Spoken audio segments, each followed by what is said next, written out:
The day that shattered my world remains etched in my memory, a cruel twist of fate on what should have been a celebration of love and commitment, our 15th wedding anniversary. I had envisioned it as a day of surprises, a testament to the enduring bond Linda and I shared. Little did I know she had her own surprise in store, one that would unravel the life we had built together. That morning I awoke with a heart full of anticipation. "Happy anniversary, love," I whispered, leaning over to kiss her cheek. Linda stirred, her auburn hair cascading over her face as she mumbled a sleepy response. "You too. Can't believe it's been 15 years already." Her voice was soft, but there was a faint distance in her eyes, a flicker of something I couldn't quite place. I dismissed it as the haze of sleep, too preoccupied with the plans I had meticulously crafted for the evening. As I left for work, I promised her a night to remember, a romantic dinner, just the two of us. She agreed, though her tone was oddly hurried. "Dinner sounds great," she said, "but I have Pilates at 5. Can we push it back a bit?" Pilates? On a Wednesday? She'd never mentioned it before. Still, I shrugged it off, not wanting to spoil the surprise. "No problem," I replied. "I'll be done with work by 7. See you tonight." But as I drove away, a nagging unease settled in my chest. I tried to shake it, focusing instead on the evening ahead.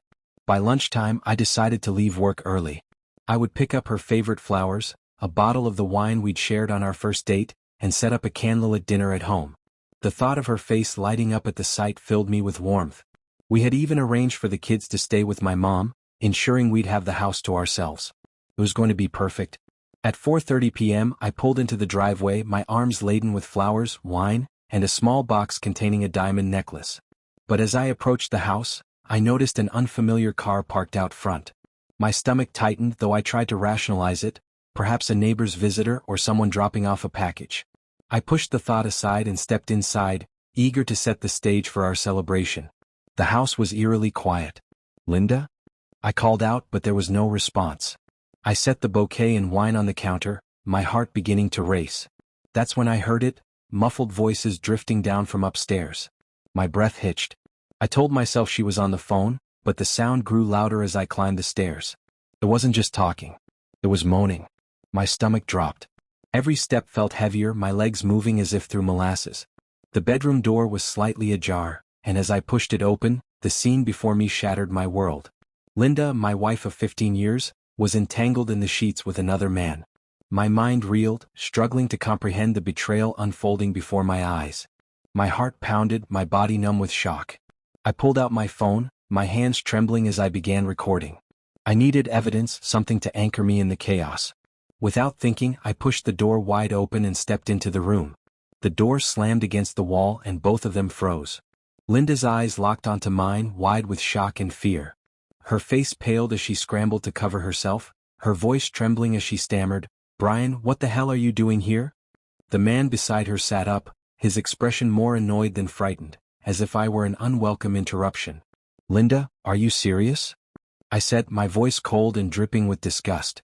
"This is how you celebrate 15 years with me? With another man?" She opened her mouth to speak, but no words came out. Tears streamed down her face, but I was beyond consolation. The man, now visibly uncomfortable, began dressing quickly, eager to escape. But I wasn't about to let him walk away unscathed. I stopped recording and shoved my phone into my pocket, my fists clenching. "You think you can just leave?" I growled, stepping toward him. My fist connected with his jaw in a sickening crack, sending him stumbling back onto the bed.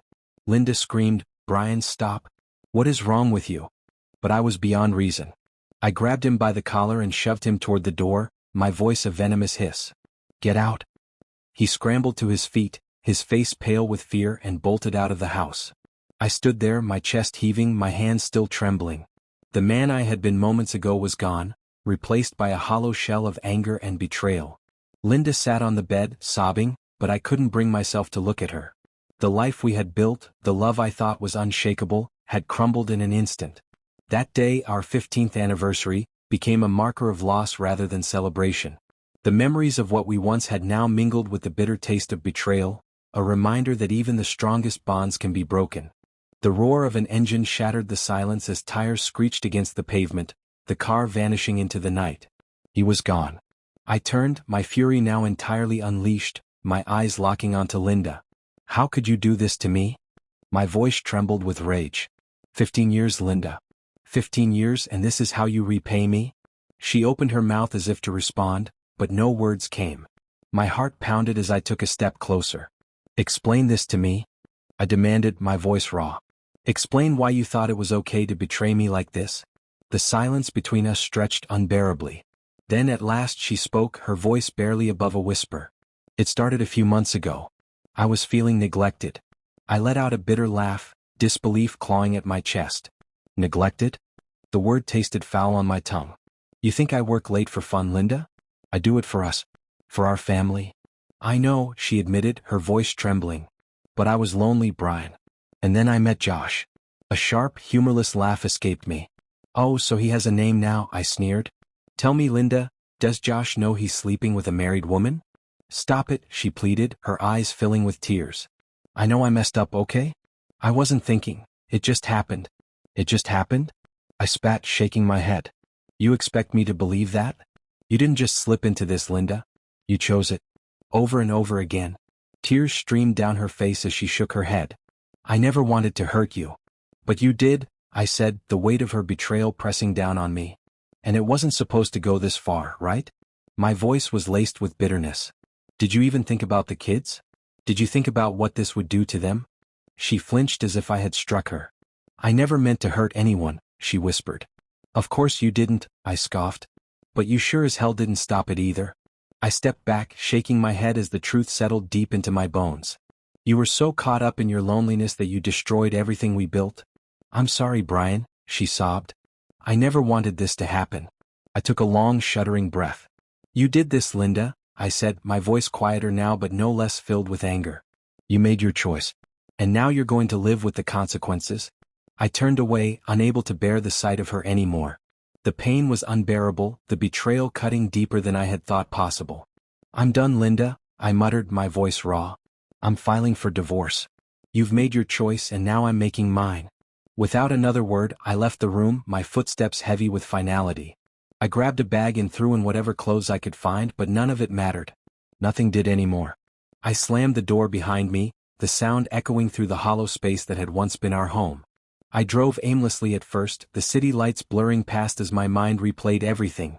The lies, the betrayal, the years wasted on a love that had turned to ashes. But eventually I found myself pulling into my mother's driveway. My hands gripped the wheel tightly as the reality of it all settled in. When I stepped inside, the sound of laughter hit me like a wave. The kids. They were here, playing in the living room, oblivious to the storm that had just torn through their family. I forced a smile, swallowing the lump in my throat. They didn't deserve this. I excused myself and walked into the kitchen, where my mother was preparing dinner. The moment she saw me, her face softened with concern. Without a word, she pulled me into a hug, and for the first time that night, I felt something close to comfort. When she pulled back, I wiped a stray tear away before she could see it. I need to talk to you, I said, my voice barely steady. She nodded and sat down at the kitchen table with me. What happened, Brian? You don't look well. I took a deep breath, my hands clenched into fists. Linda and I were done. It's over. The words felt foreign, like they belonged to someone else. Her eyes widened in shock. What happened? I found her, I whispered, my throat tightening. I found her in bed with another man. On our anniversary. She gasped, her hand covering her mouth. Oh, Brian? I nodded, swallowing the pain. I'm filing for divorce. I can't stay with her, not after this. She reached across the table and gently squeezed my hand. I know this is hard, but you're doing the right thing. You don't deserve this. I let out a weak chuckle, devoid of any humor. I know, but it's still hard. The kids. I don't know how to tell them. I don't want them to suffer because of this. You'll figure it out, she said, her voice filled with quiet strength. You're strong, Brian. You'll get through this. The days that followed were a blur. I filed for divorce and surprisingly, Linda didn't fight it. Maybe she was relieved. Maybe, deep down, she had already moved on. The legal process was swift, but the bitterness lingered. It stung how quickly she let go of everything we had built.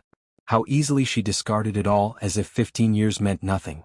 The kids were confused, hurt, but I did my best to shield them from the worst of it. I made sure they knew no matter what, they were loved. That they still had a father who would never abandon them. A few months later, the divorce was finalized. I didn't look back. I couldn't. The future was uncertain, but one thing was clear. I would rebuild. I would move forward not for Linda, not for the past, but for myself.